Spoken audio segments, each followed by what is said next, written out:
Inselmilkom. Id-Deputat Nazzjonalista Franco De Bono jagħti ultimatum lill-Prim Ministru Laurence Gonzi. F'kummenti lill-ġurnal elettroniku timesofmalta.com, De Bono wissa lil Laurence Gonzi li jekk mhux se jżomm kelmtu kif wieħed lilu b'mod personali ma jaqsamx il-Ministeru tal-Ġustizzja u l-Interni f'żewġ ministeri separati sa tmiem din is-sena, mhux se jagħti l-appoġġ tiegħu lill-Gvern.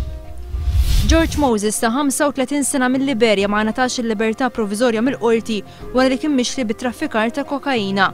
Moses kien eskortat il-bieraħ filgħaxija minn Oslo in-Norveġġja mill-Pulizija Maltija. Id-droga kienet instabet fl-2009 f'appartament fil-Qawra.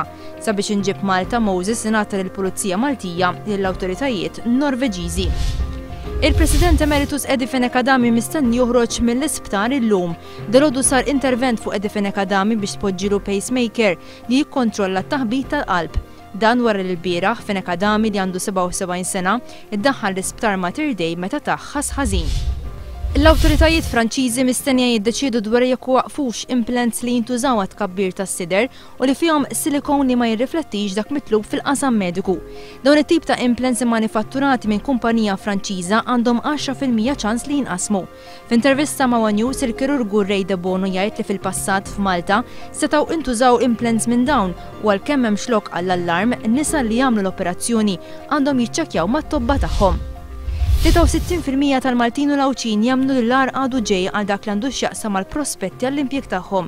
Dan jirriżulta mill-ewwel riżultati ta' stħarriġ tal-opinjoni pubblika li sar mill-Eurobarometer f'pajjiżna matul ix-xahar li għadda, ix-xahar li fih il-Gvern ippreżenta l-baġġett.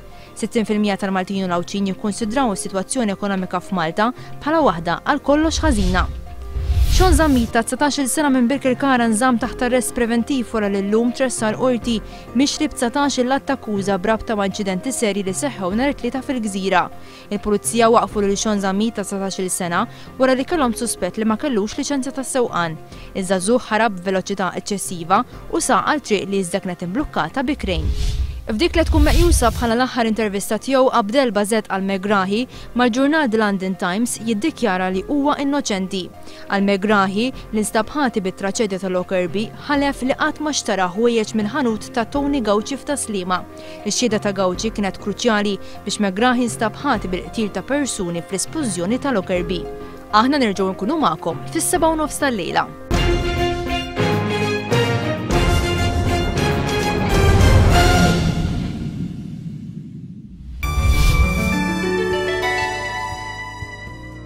It-temm issa jkun ftit imsaħħa b'waqt xemxin, viżibilità tajba, riħ ftit qawwi mill-Majjistra għal tramuntana li jsir moderata l ftit qawwi. L-ogħla temperatura titla' 13 grad Celsius, l-inqas tinżel għal 7 gradi Celsius. Indiċi UV 2. Total ta' xita fl-aħħar 24 siegħa 0.3 mm. Xita mill-ewwel ta' Settembru 313.3 mm. Baħar qawwi għal qawwi imbagħad baxx mill-Majjistral.